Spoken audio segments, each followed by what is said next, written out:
आया वमासुर।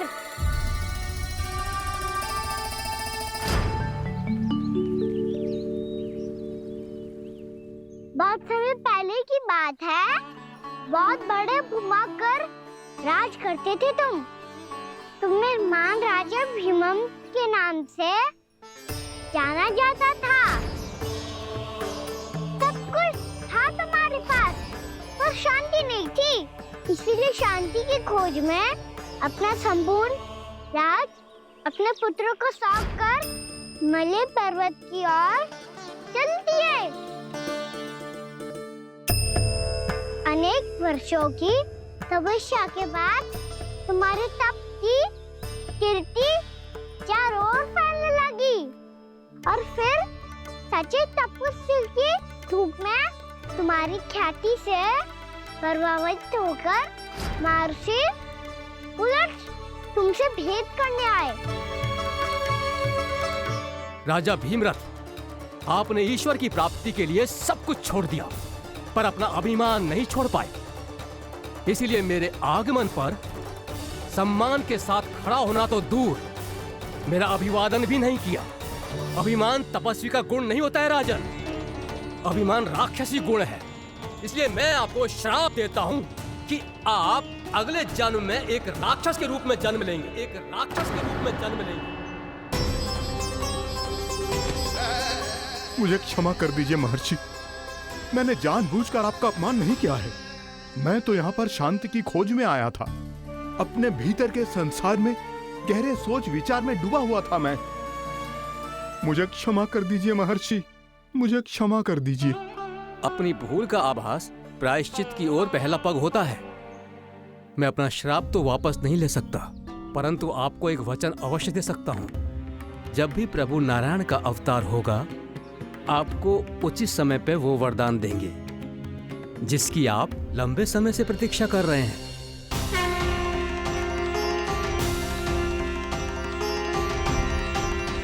प्रभु, आपने मेरी आंखें खोल दी। अब मुझे पता चल गया है कि आप कौन हैं और मैं कौन हूँ। इसलिए आप मुझ पर कृपा करके अपने चरणों में स्थान दे दीजिए। मुझे वो शांति प्रदान कीजिए जिसकी खोज में मैं वर्षों से भटक रहा हूँ। शांति तो मोक्ष में ही है, इसीलिए मैं तुम्हें मोक्ष का वरदान देता हूँ।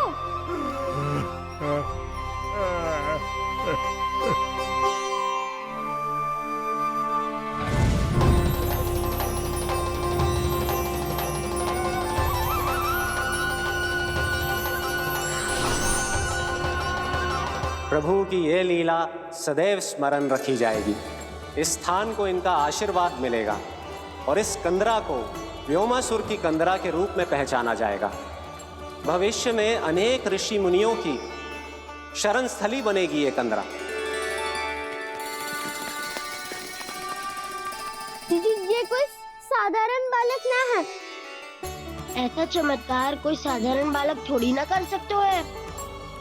तुम सत्य कह रहे थे बलराम, गाना सच्ची में भगवान ही है, तभी तो सब देवता इसे बसाने और इसकी ओर से युद्ध करने आते हैं। तुम सब ऐसे आंखें फाड़ के क्यों देख रहे हो मुझे?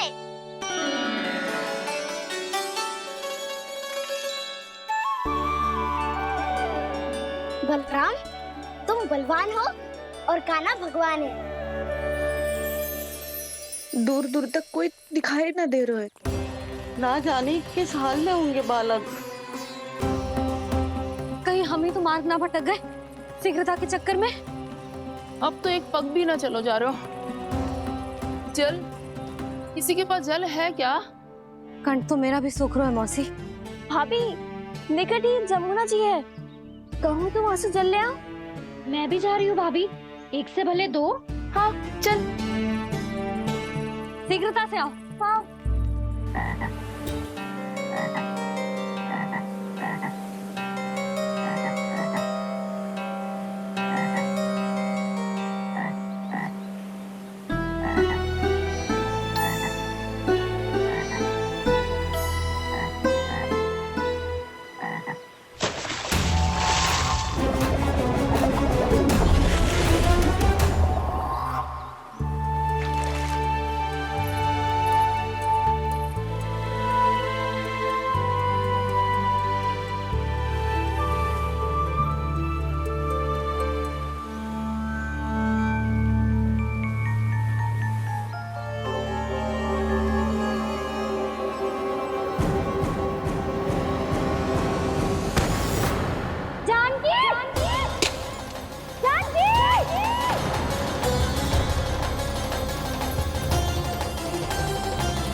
जानकी, जानकी,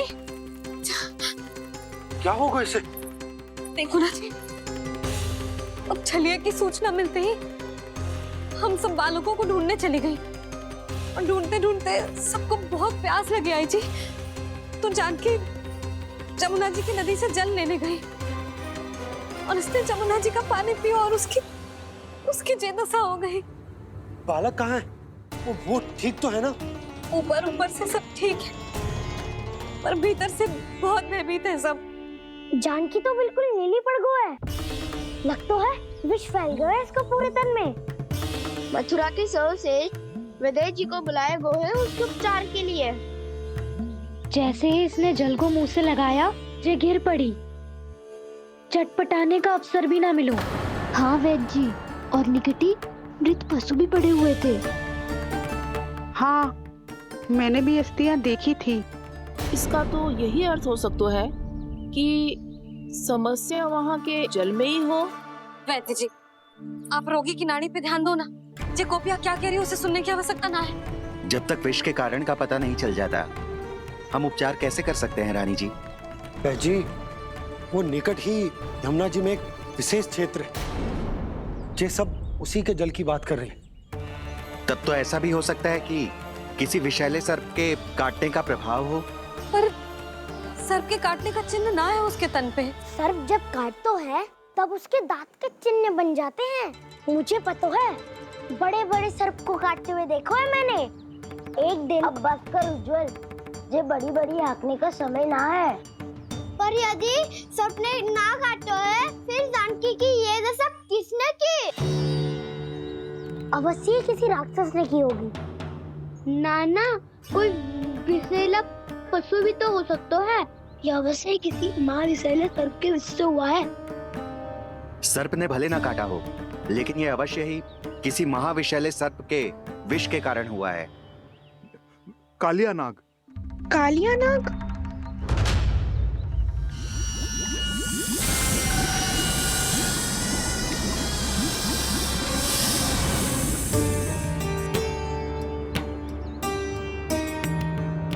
संकेतों से तो ऐसा लगता है कि जानकी ने कालिया नाग के क्षेत्र के विशाल जल पी लियो है। कालिया नाग एक लोक श्रुति है, कल्पना में गढ़ी हुई एक कथा, और कछु न है। हमें जाके पता लगाना पड़ेगा। पर हमें वहां जाने से मना किया है ना बड़ों ने। उज्जवल सही कह रहे हो है। इस समय जानकी के स्वास्थ्य से अधिक महत्वपूर्ण और कछु ना है। जानकी हमारे लिए ही जलाने गई थी जी। ना मैं उसे जाने देती ना जैसा वो तो। वैद्य जी, आप शीघ्र कछु करो, कैसे भी कछु भी करो, पर इसके प्राण बचा लो। यशोदा, धैर्य रखो, श्री नारायण पर विश्वास रखो, वो सब ठीक कर देंगे।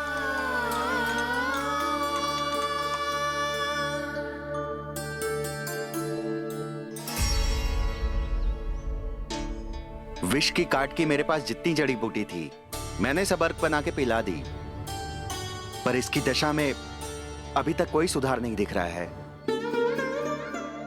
यह अंतिम जड़ी बूटी है। अगर इससे भी चमत्कार नहीं हुआ, तो फिर जो नारायण की इच्छा।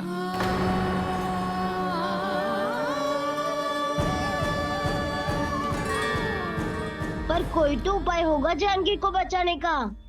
कान्हा, यदि तुझे किसी औषधि के बारे में पता है, हमें बता दे, हम जाके ले आएंगे।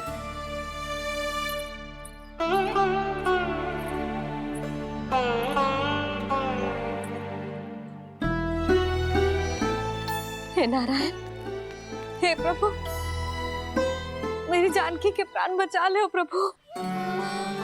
या तो मैं अपने आप को कभी क्षमा न कर पाऊंगी। ये सारी मेरे ही कारण बनाई थी। उसकी रक्षा करो प्रभु, मेरी पुकार सुनो। कान्हा, तूने हमें वत्सासुर से बचाया था ना? और बकासुर से भी तो। और छलिया से भी तो तूने ही बचाया था ना हमें। क्या ऐसा कोई उपाय ना है जानकी को बचाने का? धन्वंतरी,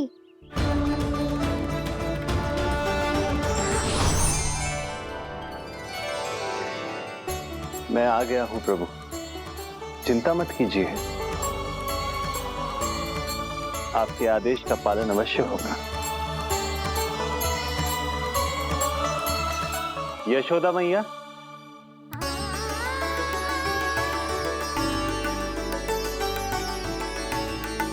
मैया आपको कोई पुकार रहा है।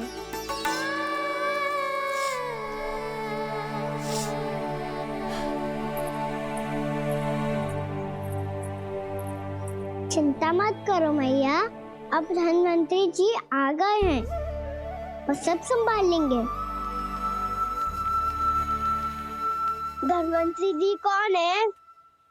जिन्होंने संसार का आयुर्वेद दिया, आरोग्य के देवता,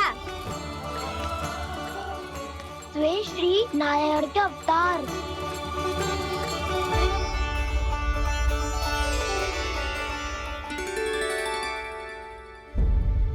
मुझे पता चला है कि आपको वेद की आवश्यकता है।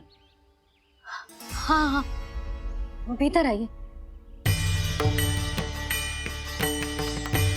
आइए आइए बैठे जी। जी रहे। मथुरा का सर्वश्रेष्ठ वैद्य अर्थात मैं यहाँ आ चुका हूँ और रोगी को जितनी औषधि की आवश्यकता थी सब दे चुका हूँ। निश्चित रूप से आपने विष की काट के लिए बहुत ही उत्तम अर्क तैयार किया है, इसीलिए किसी और वैद्य की आवश्यकता नहीं है। किंतु आप अकेले कितना कुछ करेंगे वैद्यराज, मुझे अपना सहायक ही बना लीजिए। पर जो करना था मैं पहले ही कर चुका हूँ। हाँ, वो तो आप कर चुके हैं, बस रोगी के तन से विष निकालना शेष है ना वैद्यराज? हाँ हाँ, बस वही शेष है। इनके रक्त को विष रहित करने में मैं आपकी सहायता करूंगा। पहले ये संजीवनी मानी जाने वाली इन लाल फूलों की बूटी को भी घिसना है ना?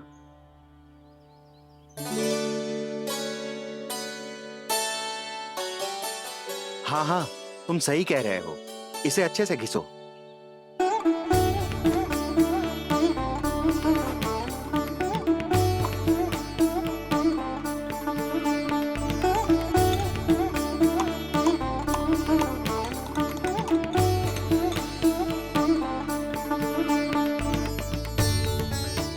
और ये नीले फूलों को भी तो मिलाना है ना? हाँ हाँ, अच्छे सहायक बन सकते हो तुम, ऐसे ही श्रम करते रहो।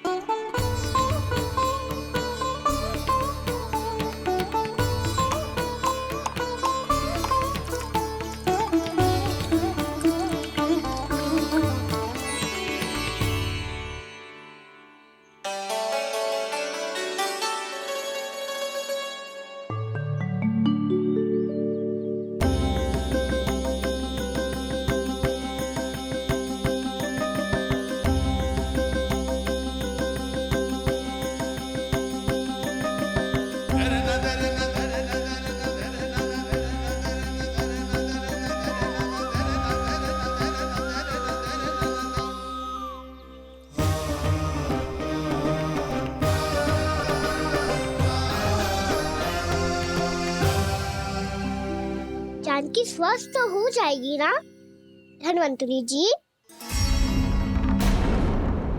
धन्वंतरी? प्रभु, अब मैं क्या करूं? आपने तो स्वयं ही मेरी पहचान उजागर कर दी। जी क्या करो कान्हा? आप सब ऐसे क्यों देख रहे हो?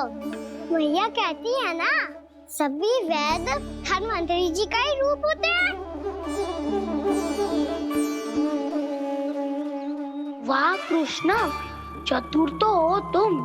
वैसे वास्तविक धन्वंतरी मैं हूँ, मेरा अर्थ है वास्तविक वैद्य मैं हूँ। ये तो मेरा सहायक है, मुझे पूरा विश्वास है बिल्कुल ठीक हो जाएगी। वैसे ही थोड़े ना मुझे मथुरा का सर्वश्रेष्ठ वैद्य कहते हैं लोग।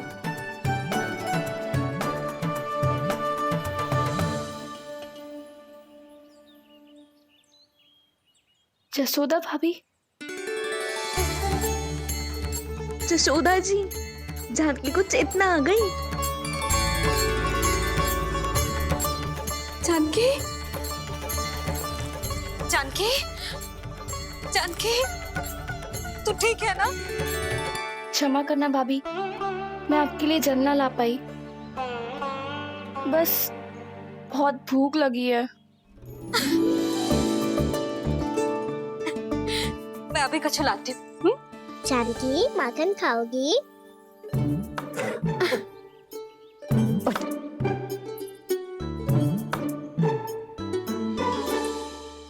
आजा, तू ही खिला दे लल्ला।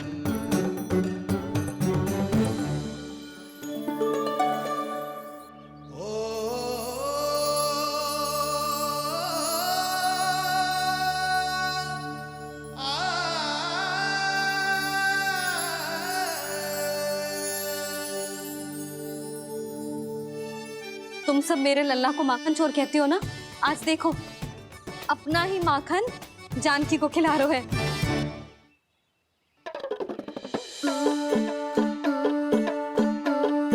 थोड़ा और विश्राम कर लो। सदैव तुम हम सबकी सेवा करती हो, आज मैं तुम्हारी सेवा करूंगा। जानकी की जिद दशा तब हुई जब जय यशोदा काकी की सेवा कर रही थी, और अब देखो स्वयं भगवान ही इसकी सेवा कर रहे हैं। जानते हो इससे क्या सिद्ध होता है?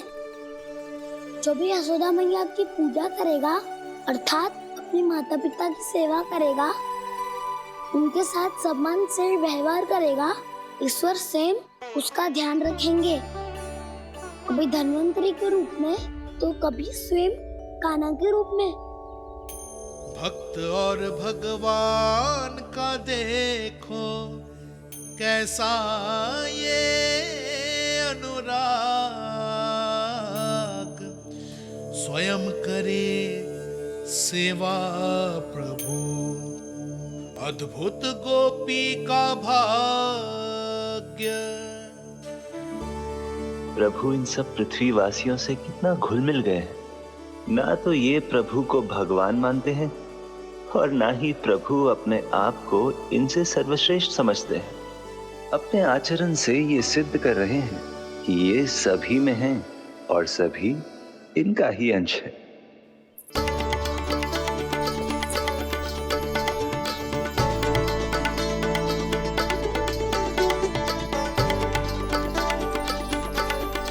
प्रभु, अब मुझे जाने की आज्ञा दीजिए।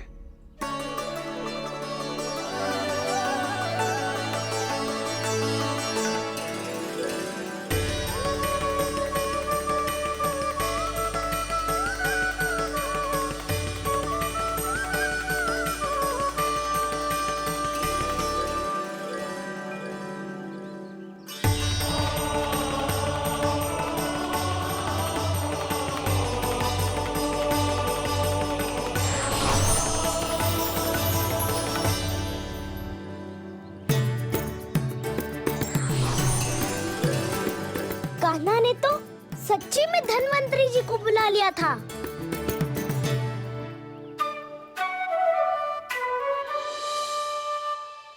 जब से कान्हा का जन्म हुआ है ना, मैं तब से देख रही हूँ, तब से हम पे कोई भी संकट आती है ना, तो अचानक से कोई अपरिचित हमारी सहायता करने आ जाता है, और जाते समय कान्हा की आज्ञा लेके जाते है, और कभी कभी तो इसे प्रभु बोल के जाते है। बाबा संभालो।